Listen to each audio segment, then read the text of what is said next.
মধ্যপ্রাচ্যের ভূ রাজনৈতিক মানচিত্রে ধেয়ে আসছে এক বিশাল পরিবর্তনের ঝড়।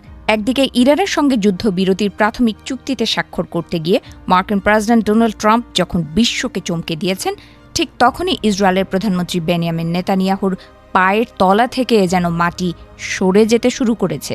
G7 সম্মেলনের নিস্তব্ধতা ভেঙে ট্রাম্পের এই ঘোষণার পর থেকেই তেল আবিবের রাজনৈতিক অন্দরমহলে শুরু হয়েছে তীব্র অস্থিরতা।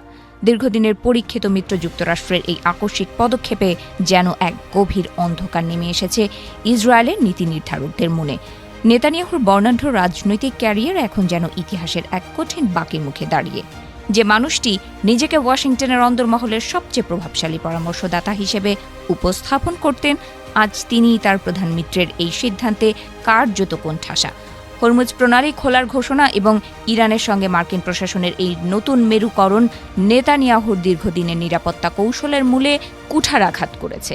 নিজের রাজনৈতিক প্রভাব বলয় রক্ষা করতে গিয়ে তিনি এখন এমন এক ভূ রাজনৈতিক গোলকধাঁধায় বন্দী, যেখান থেকে উত্তরণের পথ খুঁজে পাওয়া দুষ্কর। লেবাননে হিজবুল্লাহর বিরুদ্ধে অভিযান বন্ধ করার জন্য যুক্তরাষ্ট্র ও তেহরানের যে যৌথ চাপ, তা নেতানিয়াহুর মিস্টার সিকিউরিটি হিসেবে পরিচিত ভাবমূর্তিকে ধূলিসাৎ করে দিয়েছে। নির্বাচনের মাত্র কয়েক মাস আগে যখন তার দলের অন্দরে কট্টরপন্থীদের তোপের মুখে পড়েছেন তিনি, তখন এই যুদ্ধবিরতির ঘোষণা যেন এক রাজনৈতিক দুঃস্বপ্ন হয়ে ধরা দিয়েছে। বিরোধী দলীয় নেতা ইয়ার লাপিদের কণ্ঠে এখন সেই কঠিন সত্যই প্রতিধ্বনিত হচ্ছে, যেখানে নেতানিয়াহুর সামনে কেবল দুটি পথই খোলা, হয় মিত্র যুক্তরাষ্ট্রের সঙ্গে প্রকাশ্য সংঘাত, নয়তো জাতীয় স্বার্থ জলাঞ্জলি দেওয়ার ব্যর্থতা। গাজার দীর্ঘস্থায়ী সংঘাতও যেন নেতানিয়াহুর ব্যর্থতার এক একটি সাক্ষী হয়ে দাঁড়িয়ে আছে। হামাসকে নির্মূল করার দম্ভে যে রণকৌশল তিনি গ্রহণ করেছিলেন, তা আজ ইসরায়েলি বাহিনীকে গাজা, লেবানন ও সিরিয়ার সীমান্তে এক প্রকার স্থবির করে রেখেছে। হাজার হাজার প্রাণহানি এবং বিশাল ধ্বংসযজ্ঞের পরও হামাস এখনও তার শক্তিমত্তা টিকিয়ে রেখেছে, যা ইসরায়েলি নেতৃত্বের দূরদর্শিতার ওপর এক বড় প্রশ্নবোধক চিহ্ন এঁকে দিয়েছে। সেনাবাহিনী ক্লান্ত, সামরিক সম্পদ নিঃশেষ প্রায়, তবু লক্ষ্য পূরণ অধরাই থেকে গেছে। ট্রাম্পের মুখে বৈরুত হামলার নিন্দা নেতানিয়াহুকে কেবল কূটনৈতিকভাবে অপমানিতই করেনি, বরং তাকে ইসরায়েলি গণমাধ্যম ও রাজনৈতিক প্রতিপক্ষের আক্রমণের লক্ষ্যবস্তুতে পরিণত করেছে। ট্রাম্পের এই কঠোর অবস্থান যেন ইসরায়েলের কট্টর ডানপন্থী মন্ত্রী ইতামার বেন গভিরের মতো নেতাদের ধৈর্যের বাঁধ ভেঙে দিয়েছে। ওয়াশিংটনের কোনো চুক্তি তাদের নিরাপত্তা নিশ্চিত করতে ব্যর্থ হলে তা মানার কোনো বাধ্যবাধকতা নেই। এই অনৈক্যই এখন ইসরায়েলের ভেতরের অস্থিরতাকে তীব্রতর করে তুলছে।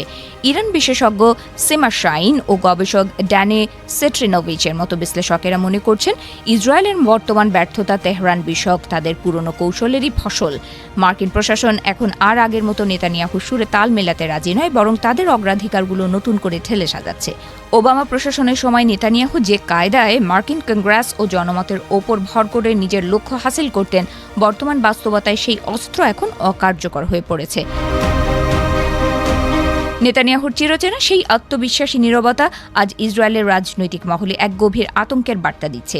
তিনি একসময় দাবি করতেন তার নীতিই মধ্যপ্রাচ্যের হুমকির বিরুদ্ধে ইসরায়েলের সেরা ঢাল, কিন্তু আজ সেই ঢাল ভেঙে টুকরো টুকরো হওয়ার উপক্রম হয়েছে।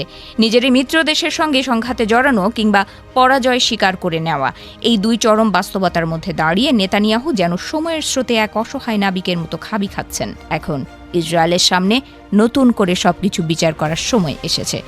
আঞ্চলিক শক্তির ভারসাম্যে ইরানের এই নতুন উত্থান এবং মার্কিন যুক্তরাষ্ট্রের অবস্থান পরিবর্তন নেতানিয়াহুর পুরো ক্যারিয়ারের অর্জনকে প্রশ্নের মুখে ঠেলে দিয়েছে। ইরানকে মোকাবেলা করার নেশায় মত্ত হয়ে তিনি আজ নিজেকে এই বড় বিপদে ফেলে দিয়েছেন।